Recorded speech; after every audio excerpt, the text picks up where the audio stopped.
এই সরকারে Russell viper সাপ চলে আসছে মাননীয় স্পিকার। এই সাপ আসার কারণে সরকারে যখন সাপ আসে প্রকৃতিতে বেজি থাকে, এই বেজি করে কি সাপরে নিয়ন্ত্রণ করে। কিন্তু এই সরকারে দেখা যাচ্ছে বিভিন্ন জায়গায় রাসেল ভাইপার আছে, কিন্তু বেজি ওই পরিমাণ নাই যে এই সাপরে ধরবে। মাননীয় স্পিকার, এই সরকারের বড় একটা সমস্যা, টাকা পাচার ঠেকানো যাচ্ছে না। আপনি দুর্নীতি করলে তো অর্থনীতিতে নিয়ে আসা যায়, টাকা পাচার হয়ে গেলে যে দেশে যায় এই দেশের অর্থনীতির বাজেট হয়ে যায়। আরে আমরা বঙ্গবন্ধুর খুনিরে আনতে পারি না, আর টাকা পাচার করে এই টাকা ফেরত আনবো কিভাবে? এইটা একটা বড় সমস্যা। টাকা পাচার করে আমাদের বাজেট সংকুচিত হয়ে যাচ্ছে মাননীয় স্পিকার। আমি মাননীয় প্রধানমন্ত্রী থাকলে বলতাম যে এমপি হওয়ার পর একটা গাড়ি কিনছি 1 কোটি টাকা দিয়ে, 50 লক্ষ টাকা লোন নিছি সাউথ ইস্ট ব্যাংক থেকে। এই লোন আর লোনের যে ইন্টারেস্ট, এটার কারণে রাতে ঘুম আসে না। মাননীয় প্রধানমন্ত্রী যে কিভাবে ঘুমাবেন এটা একমাত্র উনি জানেন। প্রায় 2.5 লক্ষ কোটি টাকার ঋণ উনার মাথার উপরে থাকবে সব সময়।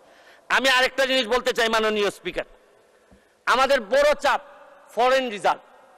ফরেন রিজার্ভ কমে যাওয়াটা একটা বড় চ্যালেঞ্জ। কারণ হচ্ছে কি, যে বাজেট আপনারা এই সরকার এখানে দিচ্ছেন, আরেকটা বাজেটও আমাদের এই সরকারকে বা এই মাননীয় প্রধানমন্ত্রীকে ব্যর্থ করার জন্য আরেকটা বাজেটও আছে। এই বাজেটের যাতে এই সরকার ব্যর্থ হয় এটার নেতৃত্ব দিচ্ছেন তিনি হচ্ছেন গিয়ে ডক্টর মোহাম্মদ ইউনূস, এবং তার নেতৃত্বে যিনি সরকার গঠন করতেছেন তার নেতৃত্বে আছে হচ্ছে গিয়ে ডলার। এই ডলার হচ্ছে গিয়ে নেতৃত্বে চাচ্ছে যে আমাদের এই প্রধানমন্ত্রীর এই বাজেট যেন ফেল হোক।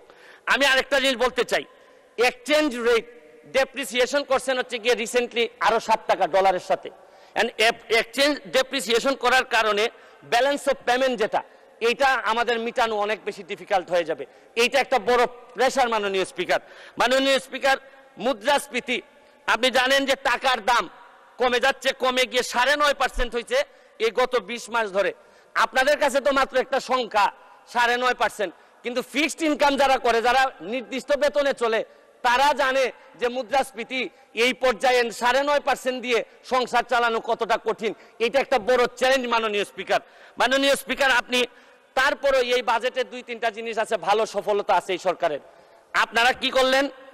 আপনারা ইন্টারেস্ট রেট বাড়িয়েছেন, খুবই ভালো, এটা প্রশংসার যোগ্য। আপনারা মানি সাপ্লাই বাজার থেকে কমিয়েছেন, এইটাও একটা সংকুচনমূলক মুদ্রানীতি, রাজস্ব নীতি। এই রাজস্ব নীতি করতে গিয়ে, সংকুচন করতে গিয়ে সবই ঠিক আছে মাননীয় স্পিকার, কিন্তু আমরা নিজেরা এমপিদের উপরও সংকুচন শুরু হয়ে গেল। আমাদের গাড়ির উপরও 25% একটা প্রস্তাবিত বাজেটে চলে আসলো মাননীয় স্পিকার। আমরা যে জিনিসটা বলতে চাই, কম্পেয়ার করে এই কথা বলতে চাই না স্পিকার। মাননীয় স্পিকার, কাদের সাথে কম্পেয়ার করব আমরা? আমার এলাকায় যত অফিসার আছে সবাই এই সরকার গাড়ি দেয়, নতুন নতুন গাড়ি দেয়, আর আমাদের কিনতে হয়। তাও আমারে ট্যাক্স মওকুফ করার কথা 25% এখন দিতে হবে। কিন্তু আমি মাননীয় প্রধানমন্ত্রী হইলে বলতাম, গত পরশুদিন আমি তো গাড়ি পেয়ে গেছি মাননীয় স্পিকার। গাড়ি পেয়ে যাওয়া বলবেন, আমি গাড়ি পেয়ে গেছি, আমারে তো কোনো ট্যাক্স নেয় নাই মাননীয় স্পিকার। তবে আমি মাননীয় প্রধানমন্ত্রীকে বলবো যে আমি যেহেতু ট্যাক্সবিহীন গাড়ি নিয়েই আসছি, আমার অন্যান্য কলিগরা তো আনতে পারেন নাই।